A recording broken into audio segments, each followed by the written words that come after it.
अब 2024 का चुनाव होने वाला है और जैसे मंदिर निर्माण हो चुका है, रामलला विराजमान हो चुके हैं, उसके बाद में कैसा लग रहा है अयोध्या? पहले कैसी थी, अब कैसी है? क्या फ़र्क नज़र आ रहा है आपको? विगत 500 वर्षों में अयोध्या की जो गौरव थी वो खो चुकी थी, क्योंकि बाबर नाम का आक्रांता ने 500 वर्ष पहले भगवान राम के मंदिर को ध्वस्त करके उस पर गुम्बद बना दिया था।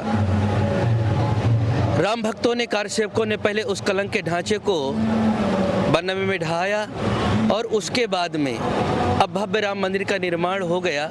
मतलब महान अपनी सांस्कृतिक विरासत जो थी वह पुनः अपने वैभव को प्राप्त कर चुकी है। अयोध्या की मूलभूत पहचान जिसके लिए थी भगवान राम की जन्मभूमि होने के नाते अब भगवान राम की जन्मभूमि बन चुकी है, तो निश्चित तौर पर बहुत ही अच्छा लग रहा है। और हम अयोध्या वासियों के लिए तो कहना ही क्या, क्योंकि हमारे अयोध्यानाथ भगवान प्राणधन है, हमारे आराध्य भगवान हैं, हम उनके पद चिन्हों पर चलते हैं, तो हम अयोध्या वासियों के लिए इससे बढ़कर के और कुछ नहीं हो सकता। इसलिए हम अच्छे आनंदित हैं हम सभी लोग। अच्छा, आप लोग आनंदित और बहुत अच्छा लग रहा है आपको अयोध्या में, लेकिन इस बीजेपी को 2024 के चुनाव जो होने वाले हैं उसमें बीजेपी को कोई फायदा मिलेगा इसका? अभी तक बीजेपी किसी लोगों ने ये कहा नहीं है कि हम फायदे के लिए राम मंदिर का निर्माण करवा रहे हैं। और जहाँ तक राम मंदिर के निर्माण का सवाल है, हम सभी जानते हैं कि सुप्रीम कोर्ट ने जब एक निर्णय दिया तब राम मंदिर का निर्माण हुआ। देश भर के सभी राम भक्तों ने एक साथ मिल करके उन लोगों ने सहयोग किया कि हमारे आराध्य भगवान का मंदिर का निर्माण हो। और आप प्राण प्रतिष्ठा की एक झलक को देख लीजिए, क्या उसमें भाजपा का कोई था? भाजपा का कोई व्यक्ति नहीं, देश का प्रधानमंत्री जरूर उसमें उपस्थित थे। तो निश्चित तौर पर हाँ, इतनी बात जरूर है कि हम लोगों ने पहले एक नारा दिया था आंदोलन के समय में कि जो नहीं हमारे राम का वह नहीं हमारे काम का। तो जो राम विरोधी हैं, जो राष्ट्र विरोधी हैं, सनातन विरोधी हैं, हिंदुत्व विरोधी हैं, ऐसे लोगों को ये पीड़ा जरूर हो सकती है, परंतु जो राम के काम आएगा वो 2024 क्या, 2030 क्या, आगे आने वाले समय में भी जो राम भक्त हैं उनको ही राज्य करना चाहिए और निश्चित तौर पर फायदा मिलेगा। जो अच्छे मन से लगे हुए हैं उनको जरूर फायदा मिलना भी चाहिए। अच्छा, जो बात आप कह रहे हो कि भाजपा ने ऐसा कुछ नहीं कहा है कि भाई उन्हें कोई फायदे के लिए उन्होंने मंदिर बनाया, लेकिन विपक्ष बार बार ये कह रहा है कि जो मंदिर का प्राण प्रतिष्ठा जो मंदिर की है वो चुनाव से पहले की है और इसी बात को लेके की है सोच के कि उससे बीजेपी को फायदा चुनाव में मिलेगा, क्योंकि मंदिर का निर्माण कार्य अधूरा है ऐसा कहा जा रहा है विपक्ष के द्वारा। उसके बावजूद भी चुनाव से पहले मंदिर निर्माण इसीलिए किया गया है कि चुनाव में उन्हें फायदा मिले। विपक्ष के जो लोग हैं उनका चेहरा अब बेनकाब हो गया है। देश की जनता को बुद्धू बना करके अपने ही भाई भाई से परस्पर लड़ाई करवा करके, जातिवाद में बांट करके, तुष्टीकरण में बांट करके कहीं न कहीं आपस में वैमनस्यता पैदा कर दिया और एक दूसरे को दुश्मन के रूप में प्रस्तुत कर दिया था। अगर भारतीय जनता पार्टी ने, क्योंकि राजनीतिक प्रश्न कर रहे हैं इसलिए उत्तर आपको वैसे ही लेना चाहिए, अगर आप लगभग 30 से 31 वर्ष पहले राम रोटी यात्रा आडवाणी जी का, मुरली मनोहर जोशी का जी देख लें, हमारे यहाँ से अनेक महापुरुष रामचंद्र परमहंस हों या कि रामविलास वेदांती जी हों, विनय कटियार हों या अनेक बड़े महाराज जी हों, पूज्य नृत्य गोपाल दास जी महाराज जी, सभी लोगों ने इस आंदोलन में भाग लिया था और वो सब लोग रहे थे। तो अगर आज का एजेंडा होता कहीं ना कहीं तो 30 साल पहले राम रोटी यात्रा नहीं हुई होती। ये जरूर है कि न्याय पाने में, निर्णय पाने में थोड़ा समय ज़्यादा लग गया, 70-75 वर्ष के करीब कहीं ना कहीं लग गए।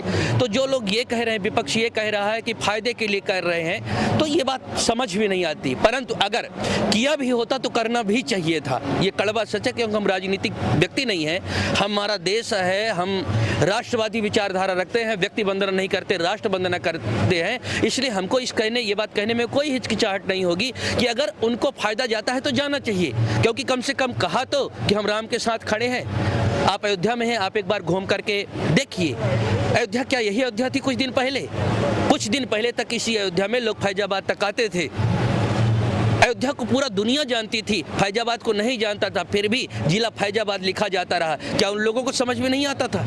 क्या उन लोगों ने नहीं देखा था? यहाँ का रेलवे स्टेशन हो, यहाँ का चिकित्सालय हो, यहाँ की गलियाँ हो, चौबारा हो, आंगन हो, एक एक चीज जिस तरह से राम में दिखाई पड़ता है, क्या उनकी जिम्मेदारी नहीं बनती थी?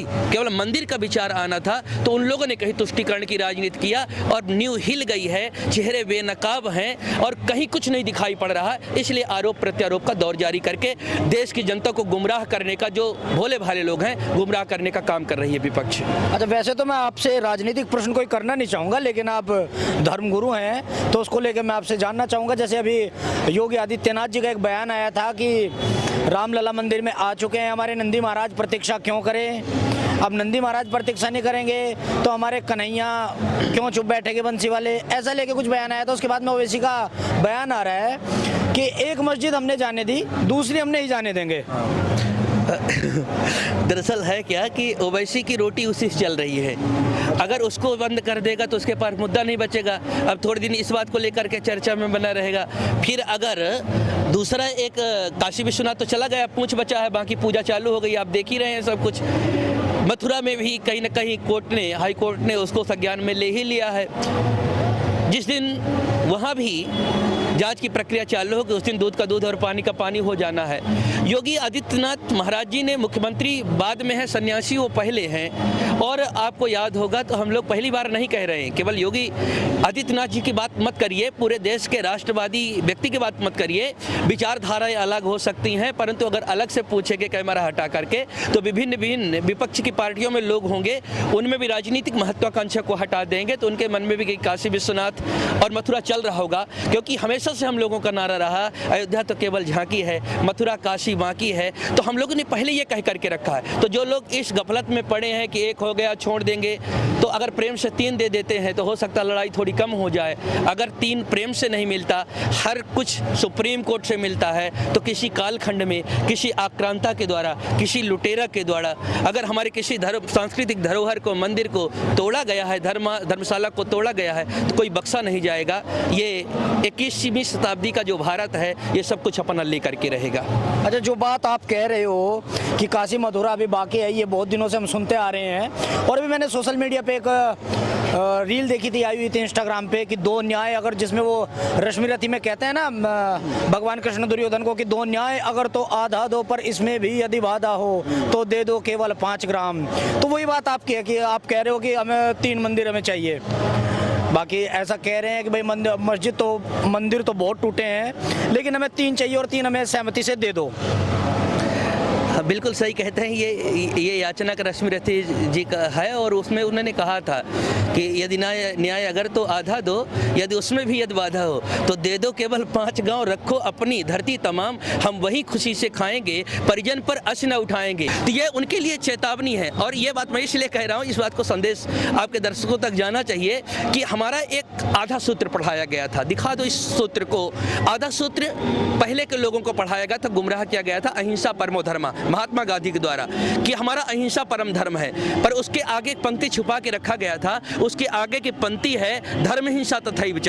अपने राष्ट्र रक्षा करने के लिए, अपनी संस्कृति की रक्षा करने के लिए, अपनी माँ बहन की रक्षा करने के लिए, अपने मंदिर देवालय की रक्षा करने के लिए अगर शस्त्र उठाना पड़े तो अहिंसा से बढ़कर के हिंसा करना ज्यादा बड़ा धर्म होता है, ज्यादा बड़ा धर्म हो जाता है। इसलिए अहिंसा परमो धर्मा कि जो आधा पाठ पढ़ा था, अब आने वाला जो श्रेष्ठ भारत है वो समझने लगा है कि धर्म हिंसा तथैव च। अगर धर्म रक्षा करने के लिए हमारे भगवान ने, ऋषि मुनियों ने एक हाथ में माला दूसरे हाथ में भाला लेकर के रखे हैं, तो हम माला ही पकड़ करके नहीं रखेंगे।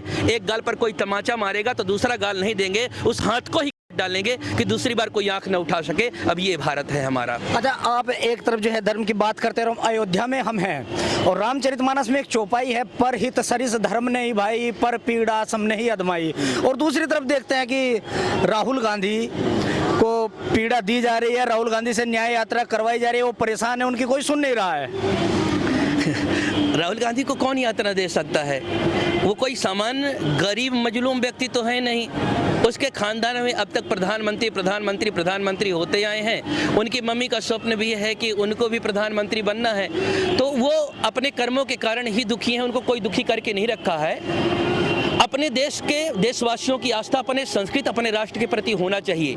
और जिस तरह से इन लोगों ने, अभी मैं यात्रा करके साउथ से, दक्षिण भारत से ही मैं आ रहा हूँ, जिस तरह से इन लोगों ने तुष्टीकरण किया, जिस तरह से उनकी मम्मी का बयान था कि अगर राम मंदिर अयोध्या में बन जाएगा तो अरब देश से हमको तेल ही लोग देना बंद कर देंगे, हमारे संबंध बिगड़ जाएंगे। तो जिस तरह से तुष्टीकरण की राजनीति, उनके पार्टी के सबसे वरिष्ठ वकील कपिल सिब्बल जैसे लोग जब बाकायदा एफिडेविट देकर के यह कहते हैं कि राम काल्पनिक पात्र है, राम सेतु को काल्पनिक बताया जाता है, तब ये लोग नहीं बोलते।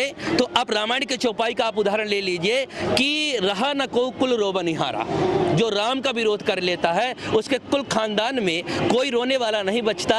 1 लाख पूत 1.25 लाख नाती, तारावण घर दिया न बाती, राम के विरोध का परिणाम था। और यही परिणाम कहीं न कहीं जो संतों पर गोलियां चलवाया जिन लोगों ने कहीं न कहीं देश की अखंडता अस्मिता को बराबर मिटाने का काम किया, ईसाईकरण करने का, कहीं न कहीं ईसाई के साथ में एक मौलाना मजहब को कहीं एक तुष्टिकरण की राजनीति, वोट बैंक मुसा मौलाना को साधने की राजनीति करने के लिए जिन तरह से इन लोगों ने देश में एक पॉलिटिक्स करके निरंतर कुर्सी पर बैठ कर के तुष्टिकरण करते रहे, अब सभ्य समाज जाग चुका है, मेरा युवा वर्ग जाग चुका है, देश जाग चुका है। इसलिए अब ये कुछ भी कहें, इसलिए देश की जनता जो निर्णय ले पा रही उसकी वजह से राहुल गांधी दुखी है निरंतर।